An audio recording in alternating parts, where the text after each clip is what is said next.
부인, 제가 직접 이 보물 같은 걸음으로 부인만을 위한 채소를 길러 보이겠소?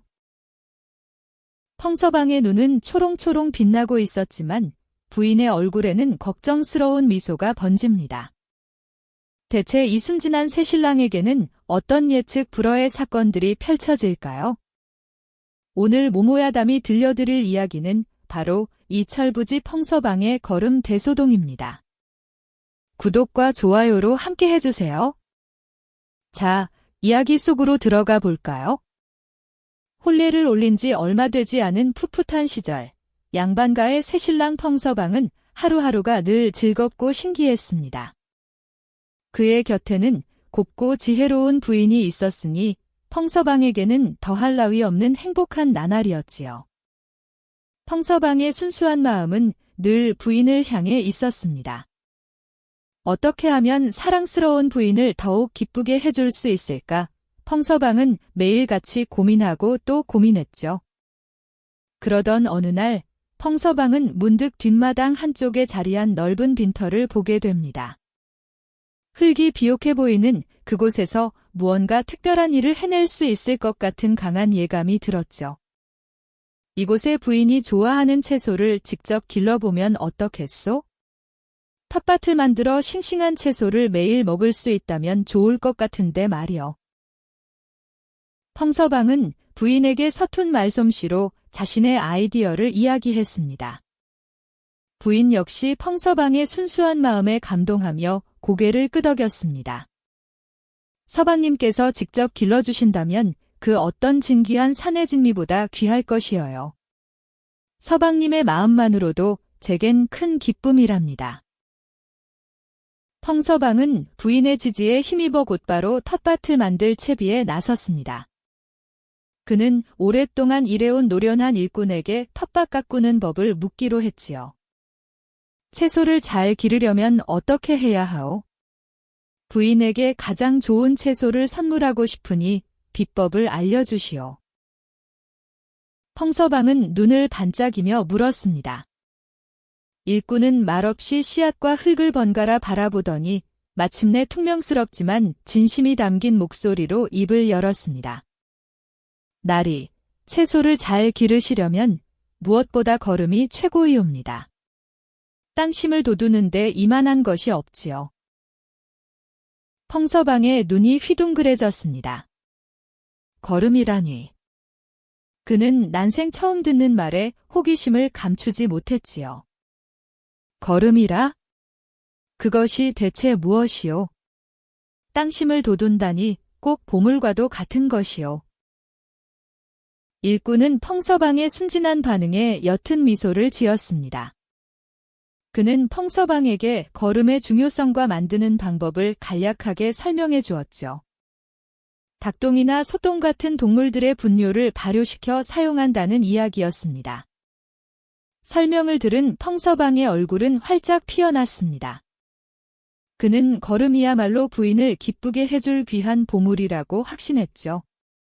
그렇다면 이 펑서방이 직접 최고로 좋은 걸음을 구해오겠소. 펑서방의 당찬 포부에 일꾼은 고개를 갸웃했지만 더 이상 아무 말도 하지 않았습니다.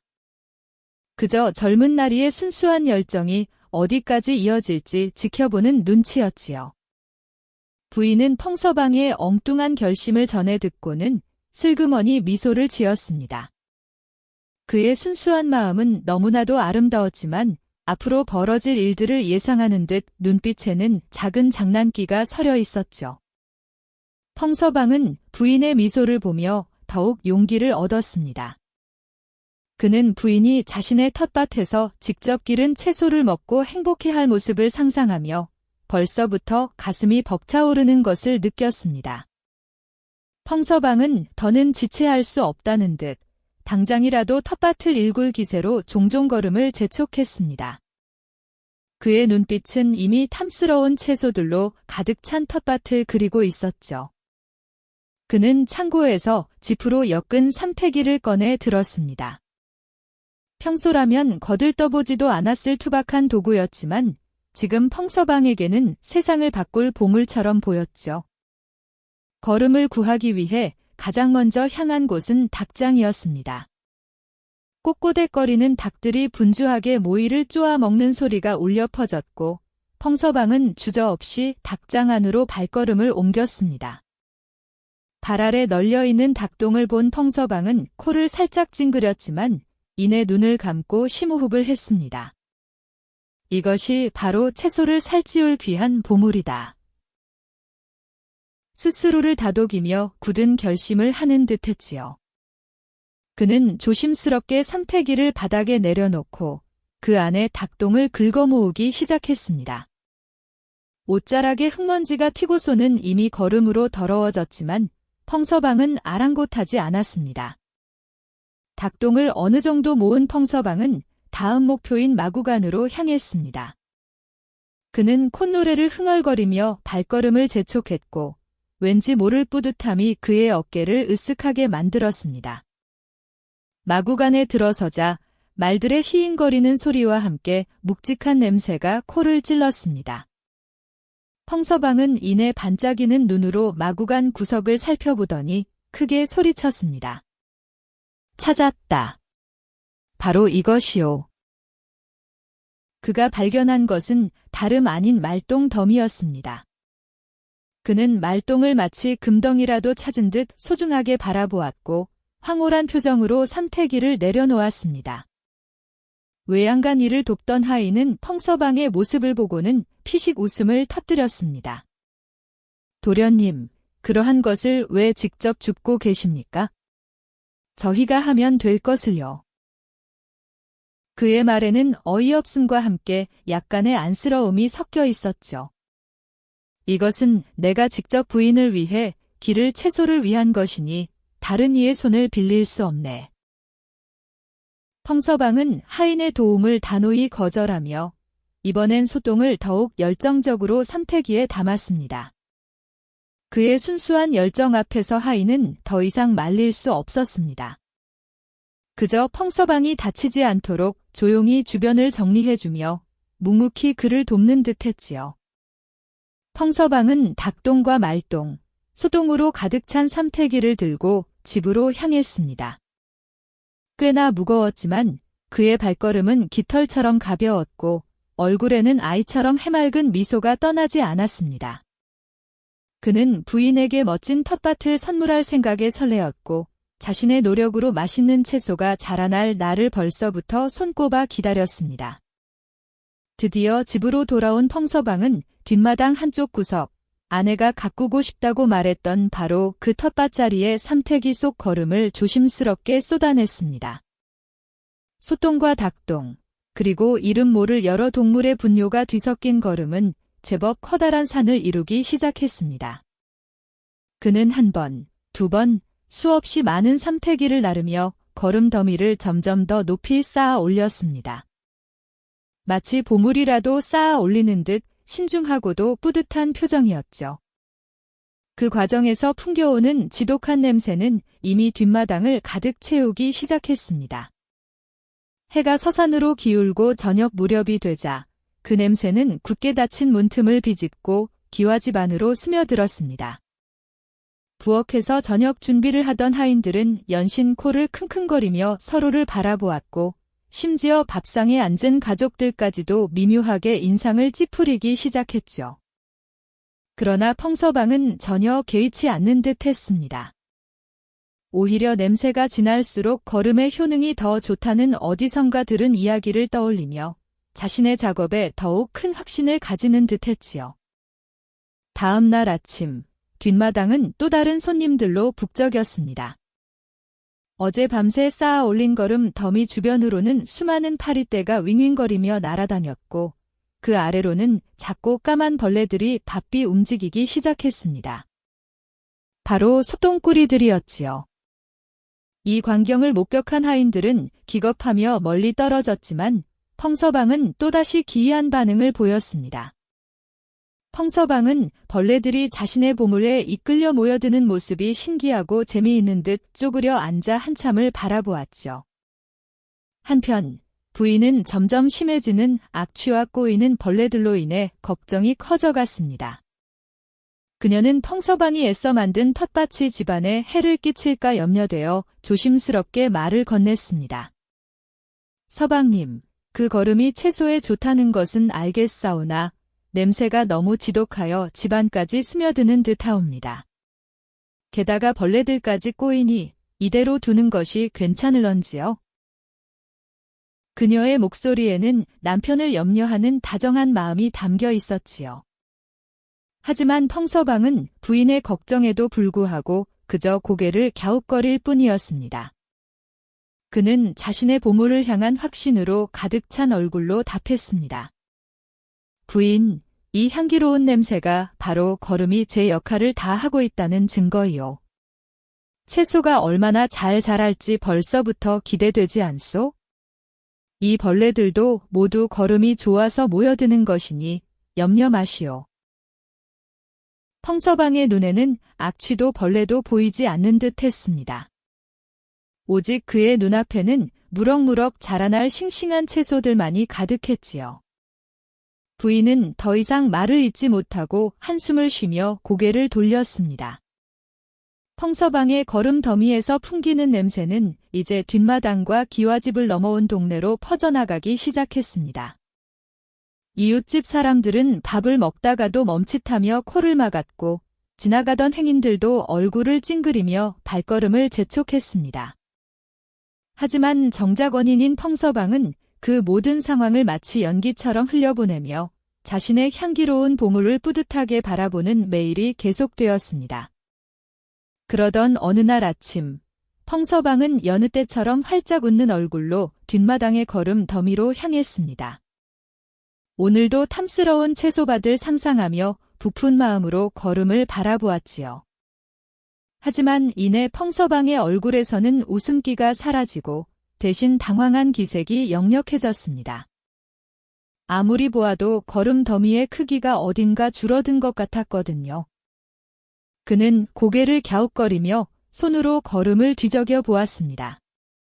이럴 리가 없는데 분명 어제보다 작아진 것 같소이다. 펑서방은 혼잣말을 중얼거렸습니다. 며칠 동안 정성껏 모아온 자신의 귀한 보물이 어딘가 사라진 듯한 느낌에 마음 한편이 불안해졌죠. 다음 날도 그 다음 날도 거름 더미는 미세하게 줄어들었습니다. 펑서방은 점차 확신했습니다. 분명 누군가 자신의 보물을 노리고 밤마다 훔쳐가고 있다고 말이죠. 그의 순수했던 눈빛은 점차 분노로 물들기 시작했습니다. 감히 내 귀한 거름을 도둑질하다니. 대체 어떤 파렴치한 자가 이런 짓을 벌이는 것이오? 펑서방은 뒷마당을 이리저리 오가며 격분한 목소리로 외쳤습니다. 그의 얼굴은 화가 나서 붉게 달아올랐고 주먹은 굳게 쥐어 있었지요.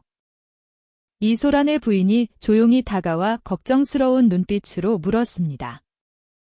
서방님, 대체 무슨 일로 그리 노여워하시는지요? 혹시 무슨 일이 있으셨어요?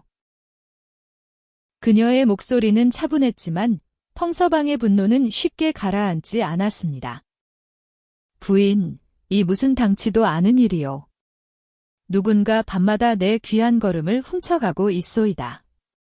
어렵사리 모은 소중한 거름이 날마다 줄어들고 있소. 펑서방은 억울함에 목소리를 높였습니다. 부인은 펑서방의 말을 들으며 잠시 생각에 잠겼다가 이낸 서방님, 혹 밤중에 짐승들이 건드린 것은 아닐런지요? 하고 조심스럽게 물었습니다. 하지만 펑서방은 단호했습니다. 아니요, 부인. 짐승들이 저리 깔끔하게 거름을 훔쳐갈 리 없소이다. 이건 분명 사람이 한 짓이요. 밤마다 내 보물을 탐내는 파렴치한 도둑이 분명합니다. 그는 확신에 찬 목소리로 말했습니다. 그리고 이내 펑서방의 눈은 결심으로 빛났습니다. 좋소. 그렇다면 내가 오늘 밤 직접 범인을 잡겠소이다. 오늘 밤엔 잠복하여 도둑의 얼굴을 똑똑히 보리라. 그의 비장한 표정에서는 반드시 범인을 잡고 말겠다는 의지가 엿보였습니다. 그날 밤 어둠이 짙게 깔린 뒷마당에 펑서방은 몸을 숨겼습니다. 그는 걸음 더미가 잘 보이는 곳에 엎드려 숨을 죽였습니다. 차가운 밤 공기가 그의 얼굴을 스쳤지만 펑서방은 조금도 흐트러지지 않았습니다. 시간이 흐르고 밤은 깊어만 갔습니다. 뒷마당에는 정막만이 감돌았고 멀리서 들려오는 풀벌레 소리만이 펑서방의 심장 소리처럼 크게 울려 퍼지는 듯 했습니다. 그의 눈은 한순간도 걸음 더미에서 떨어지지 않았습니다. 한참을 기다리던 그때 고요한 뒷마당의 움직임이 포착되었습니다. 걸음 더미의 한쪽 가장자리에서 작은 흙덩이가 스르르 움직이기 시작한 것입니다. 펑서방은 심장이 쿵 내려앉는 것을 느꼈습니다. 드디어 범인이 나타난 것일까요? 그는 눈을 비비고 다시 자세히 보았습니다. 꿈인지 생시인지 자신의 보물더미를 파헤치는 것은 사람이 아니라 쌀알만한 크기의 검은 벌레들이었습니다. 그것들은 동그랗게 빚은 소똥 덩어리를 열심히 굴리고 있었습니다. 이 무슨 변고란 말인가? 감히 미물들이 나의 귀한 보물을. 펑서방은 경악했습니다. 자신의 노고가 깃든 귀한 걸음을 하찮은 벌레들이 훔쳐간다는 사실에 피가 거꾸로 솟는 듯 했습니다. 그의 순수한 열정은 순식간에 분노로 바뀌고 말았습니다. 네 이놈들. 감히 어디라고 나의 걸음을 훔쳐간단 말이냐? 펑서방은 더 이상 참을 수 없었습니다. 그는 벌떡 일어나 고함을 지르며 걸음 더미를 향해 돌진했습니다. 그가 휘두른 손짓에 놀란 소똥구리들은 이리저리 흩어지기 시작했습니다. 펑서방은 잡으려는 듯 손을 휘두르고 발로 쿵쿵거렸습니다. 하지만 소똥구리들은 재빠르게 움직여 그의 소나귀를 피해 달아났습니다. 그의 모습은 마치 장난감을 빼앗긴 어린아이처럼 필사적이면서도 우스꽝스러웠습니다. 어딜 도망가느냐? 나의 보물을 돌려다오. 뒷마당에는 펑서방의 외침이 밤하늘을 가르며 울려 퍼졌습니다. 그는 흩어지는 소똥구리들을 쫓아 정신없이 이리저리 뛰어다녔습니다.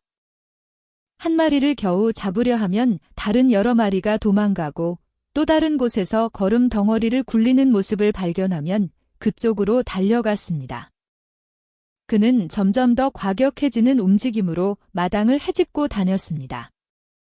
그의 격한 움직임 때문에 발밑의 걸음 더미는 사방으로 흩날리기 시작했습니다. 그의 옷과 얼굴에는 흙먼지와 함께 소똥이 튀어 지저분하게 묻었습니다. 그는 이미 범인을 잡는다는 본래의 목적을 잊은 채 오직 벌레들을 쫓는데 혈안이 되어 있었습니다. 숨이 턱까지 차오르고 온몸은 땀으로 흠뻑 젖었지만 펑서방은 멈출 줄 몰랐습니다. 그의 눈은 여전히 소똥구리들을 향해 불꽃을 튀기며 밤샘 추격전은 점차 절정으로 치닫고 있었습니다. 급기야 펑서방은 발을 헛디뎌 자신이 쌓아 올린 걸음 더미 한가운데로 넘어지고 말았습니다. 쿵 소리와 함께 걸음이 사방으로 흩어졌고 펑서방은 그 위에 뒹굴며 온몸에 흙과 소똥을 뒤집었었습니다. 더 이상 쫓을 기력도 쫓을 소똥구리도 남아있지 않았습니다. 마침내 펑서방은 그 자리에 허탈하게 주저앉아 자신의 꼴을 망연자실한 표정으로 내려다보았습니다. 애써 모은 걸음 더미는 엉망진창이 되어 마당 곳곳에 흩뿌려져 있었죠. 그때였습니다. 저택의 문이 조용히 열리고 고요한 달빛 아래 부인이 마당으로 걸어 나왔습니다. 그녀는 펑서방의 엉망이 된 모습을 보고도 놀라거나 꾸짖는 대신 온화한 미소를 지으며 조심스럽게 다가섰습니다. 부인은 펑서방 옆에 조용히 앉아 그의 어깨에 묻은 흙먼지를 손으로 살살 털어주었습니다. 펑서방은 부끄러움과 민망함에 고개를 들지 못했지만 부인의 다정한 손길에 인해 마음이 조금씩 녹아내리는 것을 느꼈습니다. 서방님, 어찌 이리 혼자서 고생하고 계셨습니까? 저 소똥구리들은 서방님의 귀한 걸음을 훔쳐가는 것이 아니옵니다. 부인의 목소리는 밤바람처럼 부드럽고 따뜻했습니다. 부인은 흩어진 걸음과 소똥구리를 가리키며 차분하게 설명했습니다. 이 벌레들은 땅속으로 걸음을 운반하여 흙을 비옥하게 만든답니다. 서방님께서 애써 모은 걸음을 더 좋은 밭으로 만드는 이로운 존재들이어요. 펑서방은 그제야 눈을 들어 부인을 바라보았습니다. 자신의 무지와 오해 때문에 밤새 헛소동을 벌였음을 깨닫자 얼굴은 더욱 붉어졌습니다. 하지만 부인은 그런 펑서방을 따뜻한 눈빛으로 감싸 안아주었습니다. 제가 그만 부끄럽고 창피해서 고개를 들 수가 없사옵니다. 부인. 펑서방은 부인의 지혜 앞에서 자신의 철없는 행동이 한없이 작게 느껴졌습니다. 부인은 펑서방의 진심 어린 모습에 가만히 웃으며 그의 손을 잡았습니다. 아니옵니다. 서방님. 이렇게 정성껏 밭을 가꾸려 애쓰시는 서방님의 마음이 저에게는 가장 귀한 보물인 것을요. 펑서방은 부인의 따뜻한 말에 결국 환하게 웃고 말았습니다. 지쳐 보였던 얼굴에도 활기가 돌고 지저분한 옷차림도 더 이상 부끄럽지 않았습니다. 그렇게 마당에는 밤늦도록 부부의 웃음소리가 울려 퍼졌습니다. 철부지 새신랑 펑서방은 비록 아직 세상 물정에는 어두웠지만 부인의 지혜와 사랑 덕분에 조금씩 성장해 나갈 것이었습니다. 그들의 아름다운 이야기는 그렇게 양반과 저택의 뒷마당에서 깊어가는 밤하늘처럼 깊고 따뜻하게 이어졌습니다.